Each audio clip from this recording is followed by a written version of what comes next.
Good job I feel ದರ್ಸ್ ಇಲ್ಲ. ಹೌದಾ? Sir ನಮಸ್ಕಾರ. ನಮಸ್ತೆ ಸರ್. ನಮಸ್ತೆ ಸರ್. ಚೆನ್ನಾಗಿರೋದು.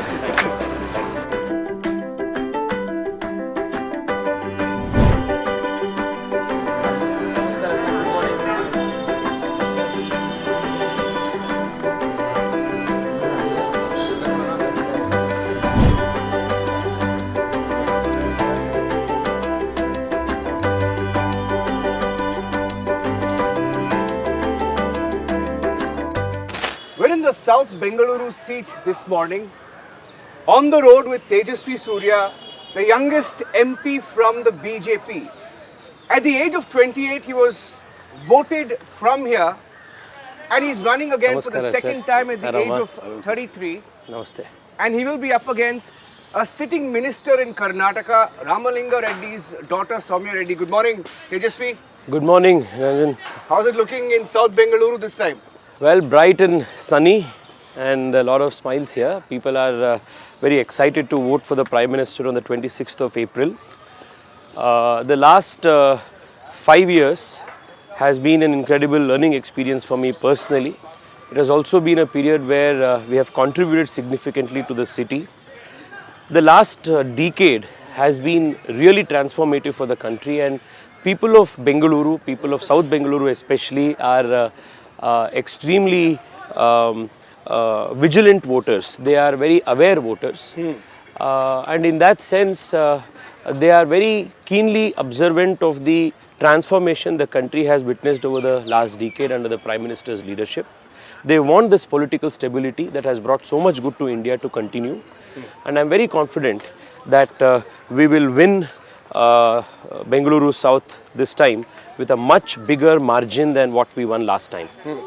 ನಮಸ್ಕಾರ, ಗುಡ್ ಮಾರ್ನಿಂಗ್. ಚೆನ್ನಾಗಿದ್ದೀರಾ? ಓಹೋ ವೆರಿ ಗುಡ್. ನೋಡೋಕ್ಕೂ ಭಾಳ ರಿಸೆಂಬ್ಲೆನ್ಸ್ ಇದೆ, ಭಾಳ ಸಂತೋಷ. ಏನು ಲಾಫಿಂಗ್ ಕ್ಲಬ್ ಅಥವಾ ವಾಕಿಂಗ್ ಕ್ಲಬ್? ಹೌದಾ? ವೆರಿ ಗುಡ್, ಭಾಳ ಖುಷಿ ಆಯಿತು. Thank you all the best. ನಿಮ್ಮೆಲ್ಲ ಬ್ಲೆಸ್ಸಿಂಗ್ಸ್ ಇದೆ. ಥ್ಯಾಂಕ್ ಯು ಅಮ್ಮ. Thank you yes 28 yes absolutely. Thank you. ಬನ್ನಿ. He's very approachable. That makes him very popular here in Bengaluru. Tejasvi, it's a young city. Aspirations of the youth. I mean, we've seen the number of students who come from outside to study in Bengaluru. What are the challenges that you face as an MP in this city? Well, Bengaluru is an extremely cosmopolitan city. People have come to this city, have made this city what it is, because the city is so open, it is all inclusive, and you know, the acceptance of everybody, the way they are, that is something that has defined the growth of the city. So one is we need to keep that culture alive while maintaining the traditional roots of how the city came about, the culture of the city, the ನಮ್ಮ ಜಾತ್ರೆಗಳು, ಊರ್ ಹಬ್ಬಾಸ್, all of these things, you know, keeping all of that intact as well. The challenges perhaps here is twofold. One, many a times people, you know, because many times the very basics are sometimes not attended to or catered well by the local municipal authorities. People would want MPs also to cater to you know, those functions, but the challenges as a city itself has been multifold. For example, in the last couple of decades, the economic growth of Bengaluru has far outpaced the infrastructure growth of the city, which is why you see such large, you know, traffic jams, people complaining about lack of infrastructure. So I think the primary focus of the Modi government and all of us MPs in Bengaluru has been to address this infrastructure crisis over the last 5 years, and I must say that we have done a pretty good job, because the last 5 years we have seen about 1,30,000 crore rupees worth infrastructure projects getting sanctioned to Bengaluru. And this, all of these projects are going to aid the city, city's growth, city's infrastructure augmentation in a very big way. For example, in the last 5 years, after all of us got elected as MPs from Bengaluru, and people of Bengaluru gave all the 3 MP seats to BJP, collectively all of us put efforts, and thanks to that, Bengaluru got a 30-year-old wait for Bengaluru suburban rail came to an end, and a 15,000 rupee project was sanctioned by the Modi government. Now the work on the suburban rail has started. In just the last 5 years, the Modi government has sanctioned 74 kilometers of metro connectivity to Bengaluru. So the blue line metro that you see, the Namaskara sir, good morning. Amma ಚೆನ್ನಾಗಿದ್ದೀರಾ? ಕಂಡ್ರೆ ತುಂಬಾ ಇಷ್ಟ ನಮಗೆ. Thank you amma, ಬಹಳ ಖುಷಿ ಆಯ್ತು. So metro is a very important a step towards decongestion of the city. The last 5 years we got 74 kilometers of metro connectivity opened, sanctioned for the city. The work is on in a very big way. To decongest the core of the city, we got the 15,800 crore worth STRR, the Satellite Town Ring Road project, sanctioned 6-lane highway that bypasses the city and connects all the exit and entry national highway points across the city. In the coming years, that's going to majorly decongest heavy vehicle traffic, transitory traffic from the city. The city also got a swanky airport, Kempegowda International Airport Terminal 2, built in the last 5 years. Namaskar amma, good morning. ಚೆನ್ನಾಗಿದ್ದೀರಾ? ನಮಸ್ಕಾರ. ಲಾಲ್ ಬಾಗಲ್ ನೋಡಿದೆ ನಿಮ್ಮನ್ನ. ಹೌದಾ sir? Good morning. ತುಂಬಾ ಖುಷಿ ಆಯ್ತು. Thank you ಅಮ್ಮ. ಅದೇ ಬೇಕಾಗಿರೋದು ನಮಗೆ. These are in terms of infrastructure, major boost for the city. Also, Bengaluru has always been a city that has been the center for the country's aerospace industry. So we also recently saw the Prime Minister come here, open the Boeing R&D center.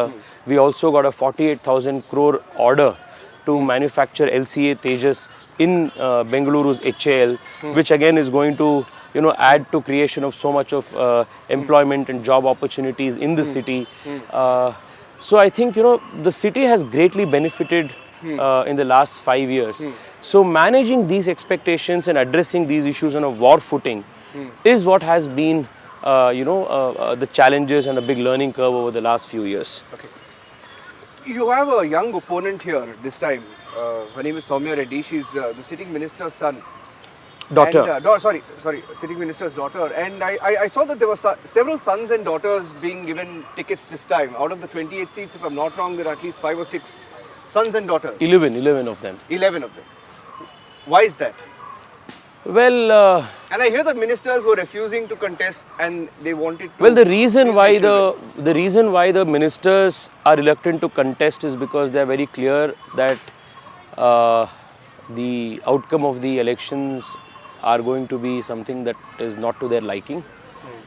They are very, political leaders who are grounded are generally aware of the ground reality of their constituencies. So all of these ministers are aware that there's a groundswell of support in favor of the Prime Minister in their own constituencies. They do not want to contest and lose elections, and maybe also after losing elections lose their ministership also, which is why they are perhaps pushing their children to contest elections. And by doing so, the Congress party, by fielding 11 kids of ministers, is indicating two things. One, it is indicating the bankruptcy of leadership at all levels in the Congress party. Second, it is also an abject display of lack of internal democracy and possibility of growth for any normal karyakarta in the Congress party. So, Congress party is today coming across like a conglomeration of feudal lords. One big lord at the center, and then a few other feudal families underneath at different levels. And Congress party perhaps comes across as a conglomeration of all of these feudal lords. It is nothing but democratic. It is nothing but a vibrant democratic organization. Now, let me ask you a question.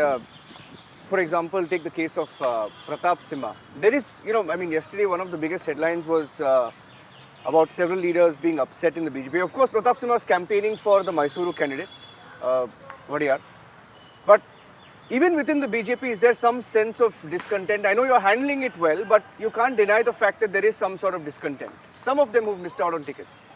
See, it is only natural that in a political party where you have vibrant internal democracy, these expressions are very common. And it is also to the credit of the BJP that all of these discontentment is also handled in a manner that it generally does not jeopardize the larger objective of winning elections.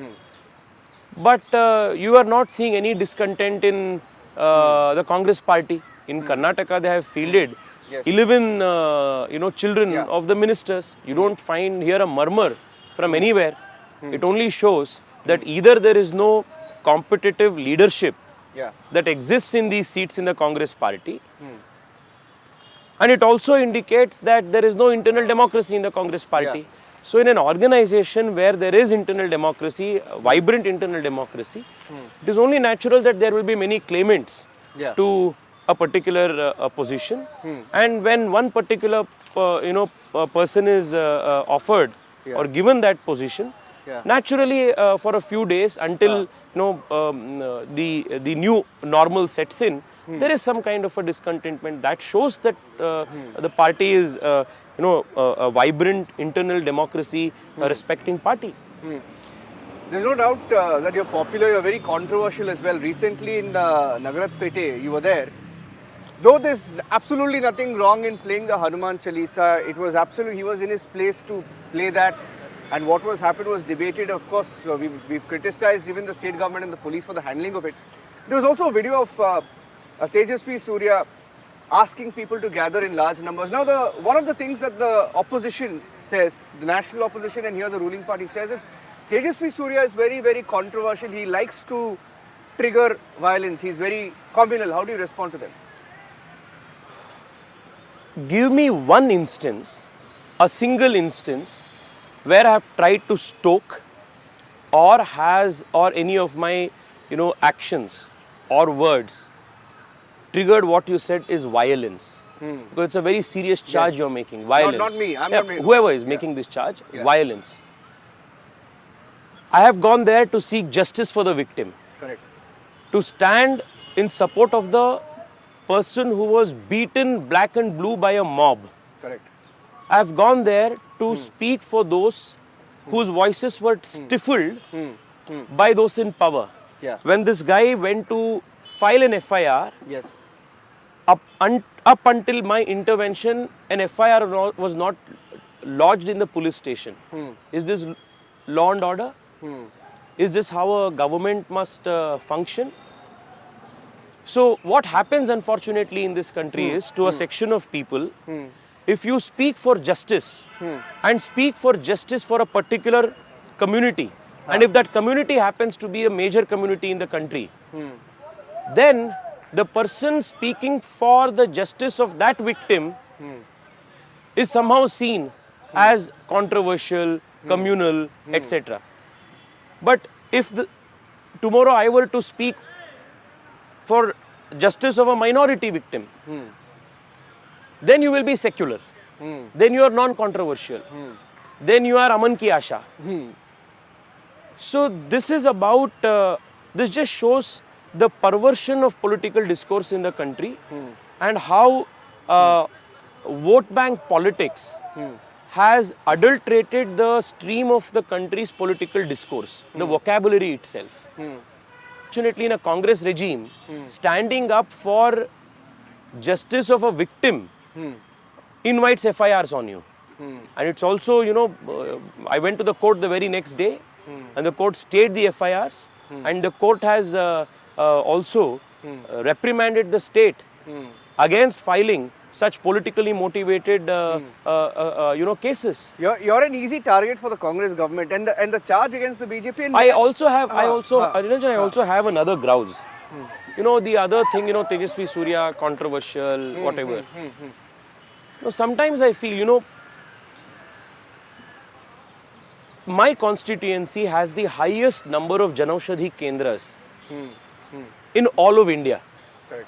When I became MP, 2019, it had 14 Janaushadhi Kendras. Today we have 130 plus Janaushadhi Kendras. 2 lakh people are regular users. About 25 crore rupees is what they save. But this is not sensational to media. No, not at all. I mean, No, I'm telling you. Yeah, go ahead. No. See, allow me to tell my grouse, na, whether please you go ahead. highlight it or not is up to Please you. go ahead, please but go I'm ahead. saying, Yeah. okay, this is a big this thing. Yeah. From the time of SM Krishna,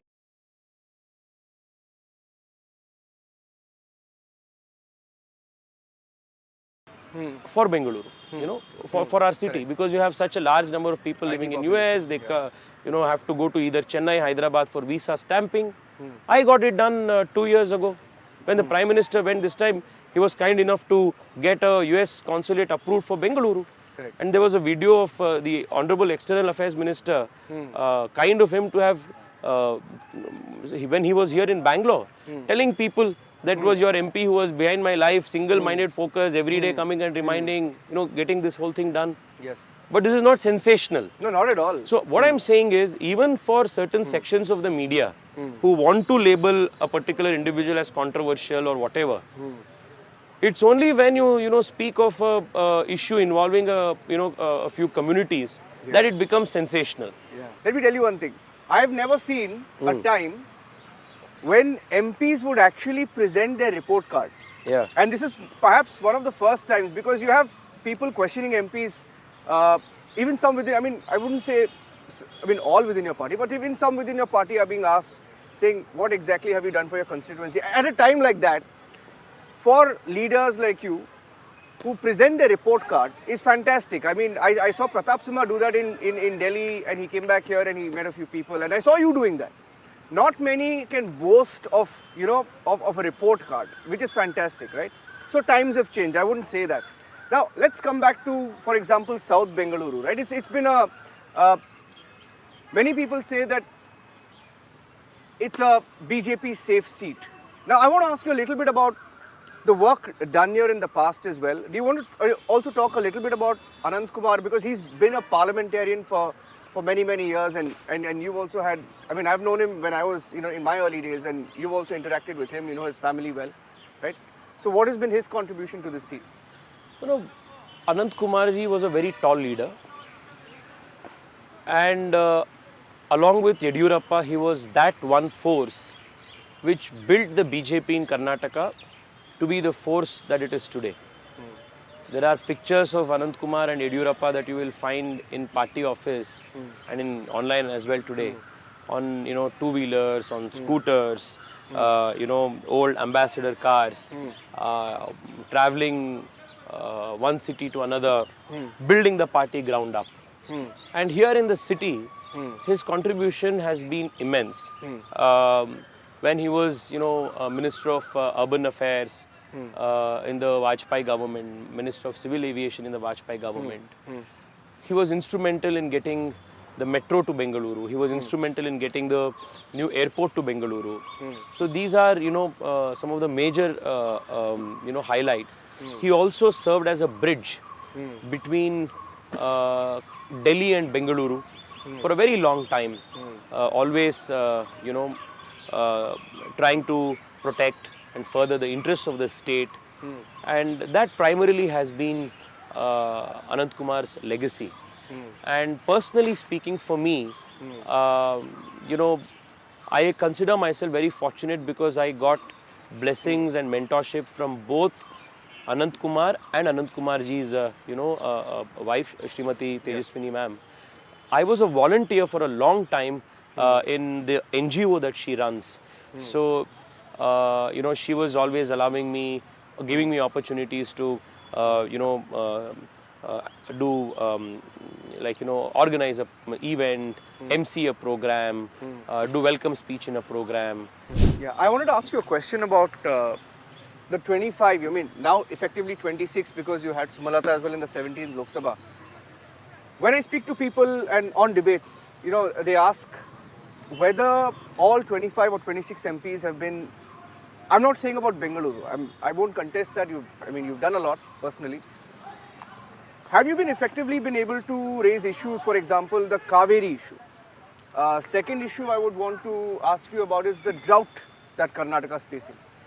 Do you think MPs should do more on specifically Karnataka larger issues? Niranjan, let me give you 2-3 instances and tell me if this has happened in any other time. Okay, with the pace at which it has happened in any other government. For example, before 2019, most of the central government examinations would take place in 2 languages, in Hindi and English. I, along with a few MPs from Karnataka, raised this issue in the parliament and demanded that rural, banking exams and central CAPF, CRPF type exams must all be conducted in regional languages also, and Kannada should be given primacy. For the first time, Government of India made a change and allowed for 18 regional languages in examinations.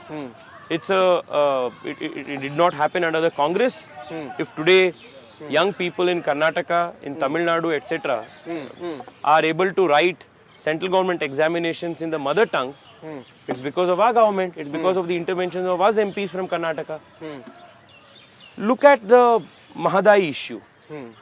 The DPR for the Mahadai issue was approved during our government, during the Modi government. The Congress says we have not done enough. What were they doing about Mahadai when they were in power 10 years of the UPA? Second, regarding the Kaveri, every single time the Kaveri issue has come up before the Supreme Court or other tribunals, without an exception, the Modi government and the BJP government earlier, even during Vajpayee's time, has always filed affidavits in favor of the state of Karnataka.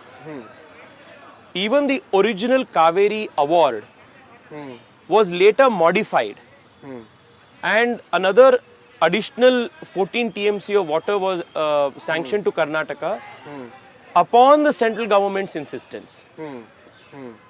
So when there is justice gone out of the way and justice is given to the state, the credit is not given to BJP.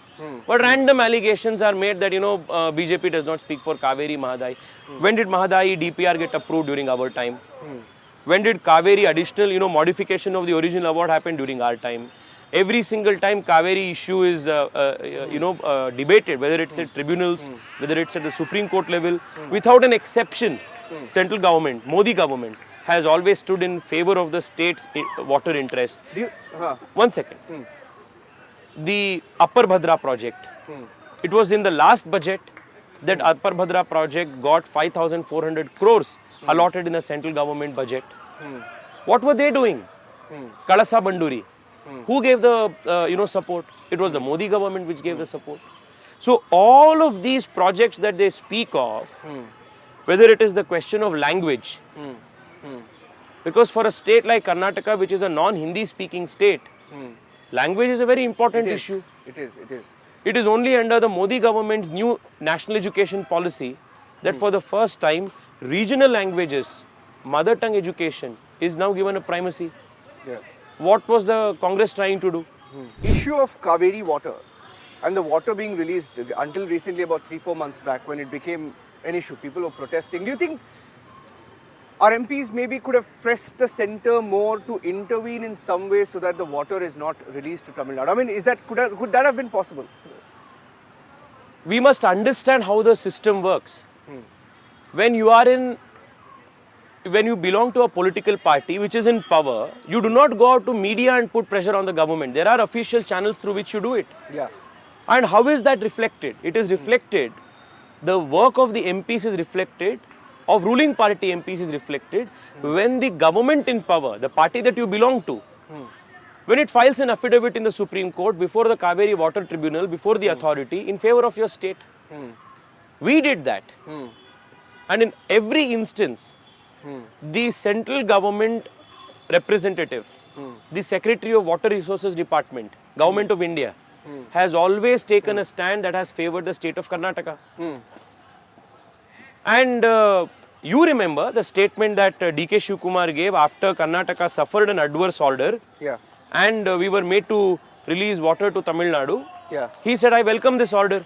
He did. So somebody who goes, before media, goes on record and welcomes an adverse order, is seen or labelled as somebody protecting the interests of Karnataka, whereas MPs who through official channels have communicated the concerns of the state to the central government authorities, got an affidavit filed officially at various tribunals and government authorities of the central government, speak in favor of the state, try to protect the interests of the state, they are labelled as not doing enough.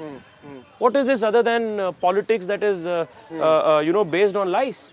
Water has become a major issue. There is a huge shortage, right? Now, is that mismanagement, and at what level?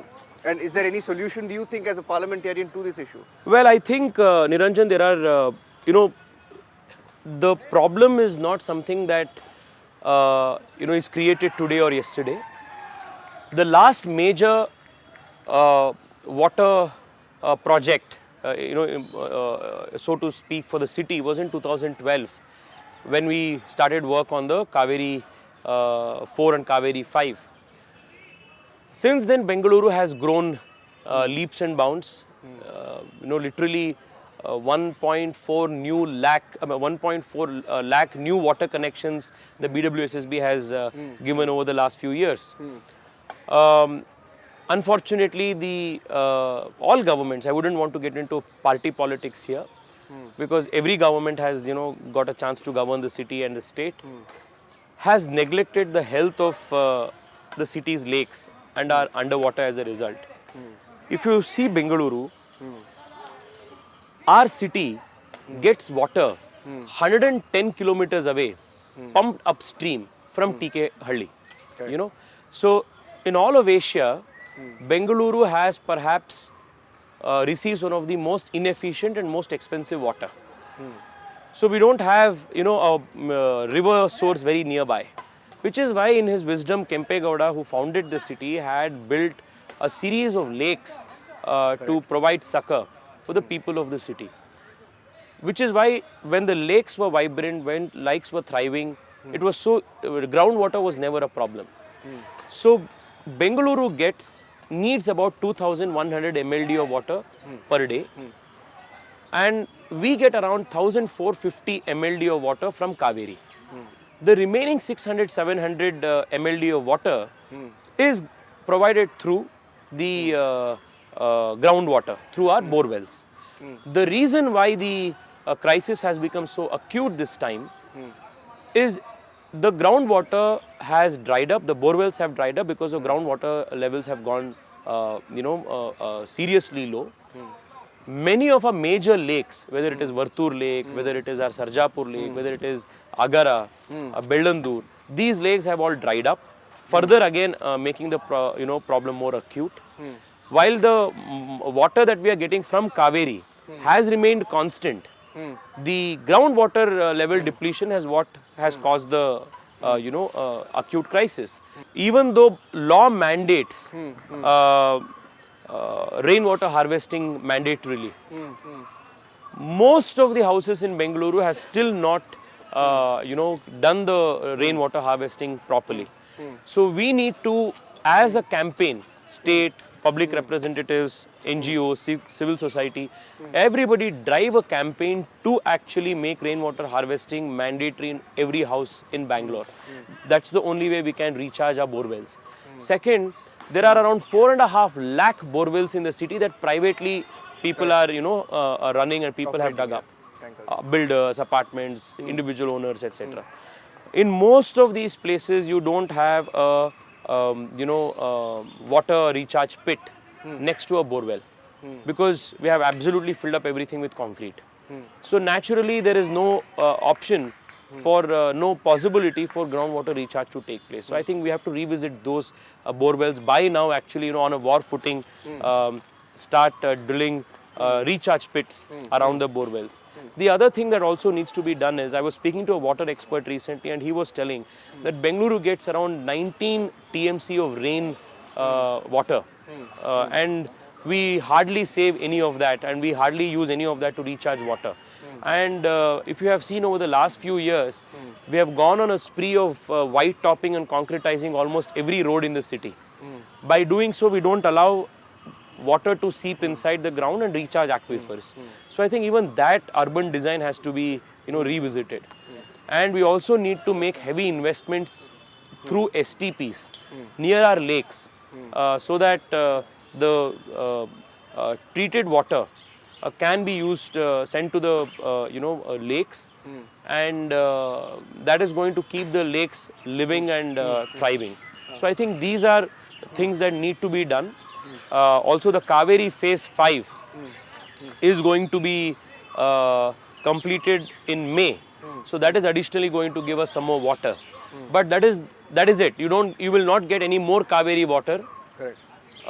Unless you, of course, take it away from Mandya. That is the only way. So you either tell your farmers in Mandya to stop growing sugarcane, stop growing rice, and at their expense, Bengaluru will have to get its water. You met Kumaraswamy yesterday, if I'm not wrong, right? What in your view is going to be the outcome of this alliance with the JDS? In many seats, it is going to be game changing. In some seats like ours, it is going to be a big strength in the arm to increase our victory margins. So net, I would say the JDS BJP alliance will do good for not only the two parties but also the state, because in at least the old Mysore region, it is going to give us a lot of strength, and it will convert into a lot of seats. I believe for us. you've called him to be with you when you file your nomination. Is that correct? Yeah, on the 4th of April, and he has kindly consented to join me on the nomination day. And Brand Bengaluru is something that this government is trying to push. Do you think it's on the right track? Niranjan, tell me 3 things. Forget 3. Tell me 2 things. In the last 10 months of this government, you are a very senior journalist. You follow the happenings of the state more closely than I do. Other than the token program, where a breakfast meeting was called with the usual, list of Bengaluru influencers with the Deputy Chief Minister. Other than having filter coffee, Uppit and Kesri Baat in the program, tell me 2 concrete things that this government has done. Tell me. No, I don't know. I don't think they have enough money to do half the work. No. They don't have any money right now. The Deputy Chief Minister has officially told in multiple programs that do not expect development for the next few years. We don't have money for development. So is it a feel-good campaign? It is a PR campaign. I think, whichever agency has been, empaneled to do this campaign, they are the only beneficiary of this campaign. Other than that, I don't see Bengaluru or people of Bengaluru getting any benefit. What has Bengaluru caught, the headlines that Bengaluru has made over the last 8 months? There was Pakistan Zindabad slogans in the Vidhan Sauda. This is the headlines that we made. There was a bomb blast. Correct. At a very popular restaurant in the city. A bomb blast for almost the first time in almost 10 years in the city. Over 10 years. Yeah? And Deputy Chief Minister tells city MLAs that don't expect any funds for development. Even funds to even fill potholes. This is the 3rd news. 4th news, the 4th reason why we made headlines was an unprecedented water crisis where people are leaving the city because they don't have enough water. And you have not seen, at least I have not seen, you should tell me, correct me if I am wrong, Have you seen either the chief minister or deputy chief minister during the entire water crisis issue, including today? Have they gone on the street once in any part of the city and tried to meet people and understand the situation from ground zero? I have not seen even in one instance. So what brand Bengaluru are you speaking of? On the other hand, in the last 5 years, the Modi government has given Bengaluru suburban rail, which was delayed for 30 years. We gave 75 kilometers of metro sanction.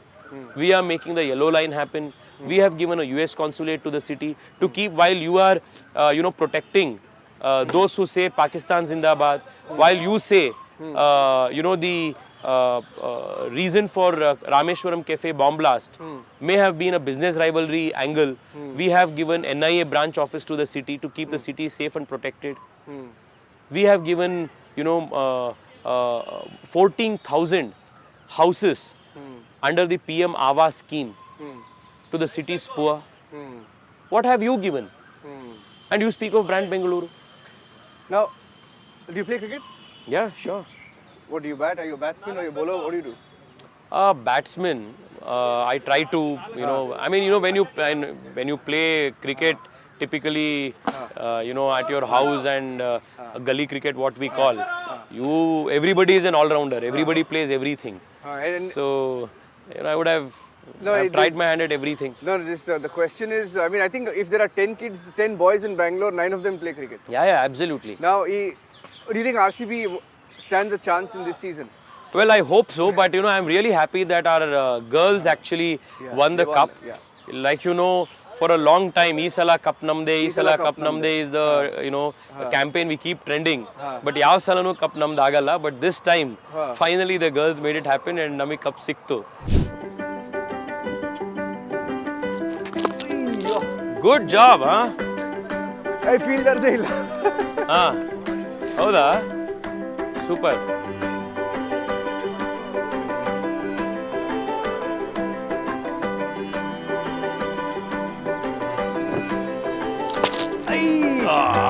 Single. Correct ಆಗಿ ಸಿಗಲಿಲ್ಲ, touch ಆಗಿದ್ರೆ ನಿರಂಜನ್ 6 ಇದು. Single. I wanted to ask you a question about this Guru Raghavendra Bank. Yeah. Even yesterday, the depositors had come to our office. Yeah. They're really struggling. Yeah. Right? What can you do for them? Let me tell you what we have already done. Guru Raghavendra Bank issue came up a few years ago. About 2,000 crores is the total amount of fraud that has been committed by the promoters. I got criminal prosecution against them. The case is now with the CBI, the local CID, and even ED is looking at the papers. So in that sense, the criminal prosecution part is the wheels have moved.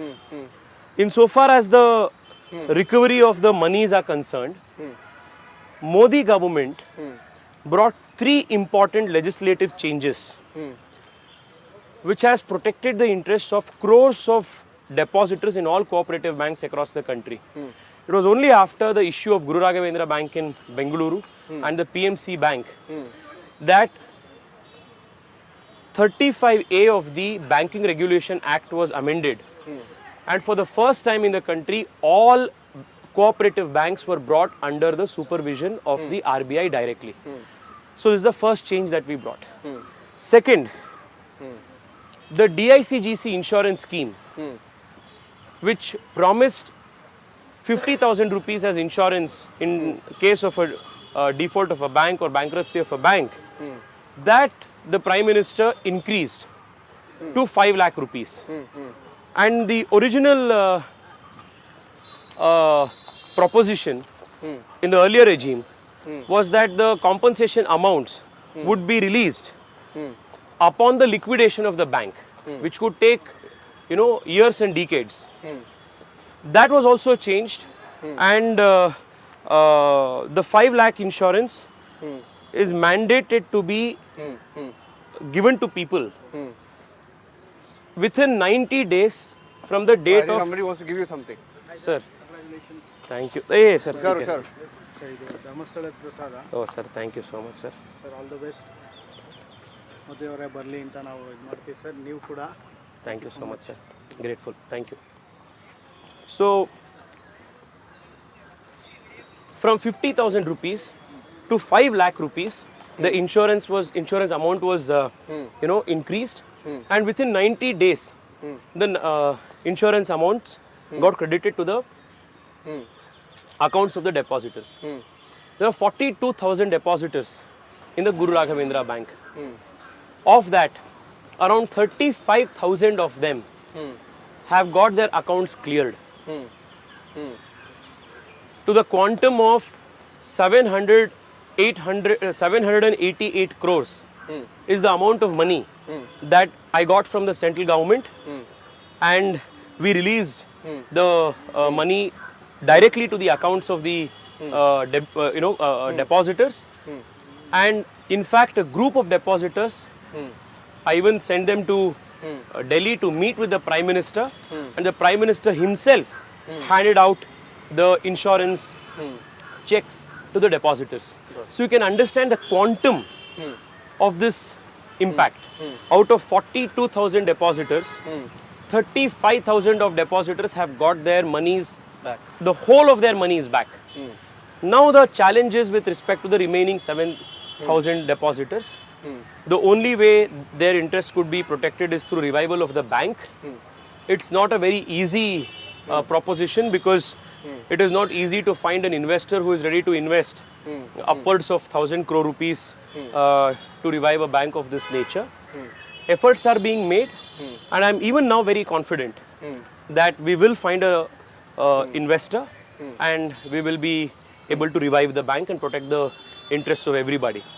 But the fact remains that when 40,000 of these depositors were literally on the streets, it was the Modi government that came to their rescue, brought 3 legislative changes in a record span of time, made available 780 plus crores to our depositors, and within 90 days credited 5 lakh rupees to the accounts of the depositors.